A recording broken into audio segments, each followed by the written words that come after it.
Visakha metro rail ప్రాజెక్టుకు కేంద్రం green signal ఇవ్వడంతో ఇక ఈ ప్రాజెక్టు పట్టాలెక్కేందుకు సిద్ధమవుతోంది.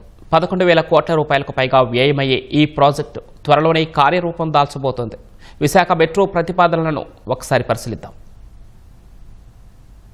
భోగాపురం ఎయిర్పోర్ట్ నిర్మాణం పూర్తయి దాదాపు ఇంకొక 3-4 నెలల్లో అది ఆపరేషన్కి రావడం, మరోవైపు మెట్రో రైల్ని పురోగతిలోకి చేయడం అనేది ఒక మంచి పరిణామంగా విశాఖవాసులు భావిస్తున్నారు. ఈ విశాఖ మెట్రోకి మొత్తం 3 కారిడార్లలో నిర్మించాలనేసేమో ప్రణాళిక రూపొందించారు. మొత్తం 11,000 కోట్ల రూపాయలు దీనికోసం ఖర్చు అవుతాయనేసేమో ప్రాథమికంగా అంచనా వేశారు. దీనికి 46.22 కిలోమీటర్లు, అలాగే 43 స్టేషన్లు. కూర్మనపాలెం జంక్షన్ నుంచి కొమ్మాది జంక్షన్ వరకు కూడాను 34.40 కిలోమీటర్లు. ఇందులో 29 స్టేషన్లు ఉంటాయి. ఇది ప్రధానమైన కారిడారు. ఈ విశాఖ మెట్రోకి సంబంధించి ఇది ప్రధానమైన కారిడారు. ఇది మొదటి కారిడారు.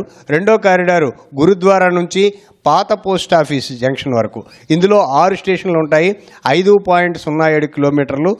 మూడో కారిడారు తాడిచెట్లపాలెం నుండి చినవాల్టేరు, అంటే ఇది 6.75 కిలోమీటర్లు, 7 స్టేషన్లు ఇందులో ఉంటాయి. మొత్తం 5 ఇంటిగ్రేటెడ్ మెట్రో స్టేషన్లను కూడా ప్రతిపాదించారు. అది NAD junction, Tadichetlapalem junction, Gurudwara junction, Maddilapalem junction, Hanumanthavaka junction. ఇది మొత్తం 5 ప్రాంతాల్లోనే, అంటే ఈ 3 కారిడార్లు క్రాసింగ్ జంక్షన్స్ కూడా వాళ్ళు గుర్తించడం జరిగింది.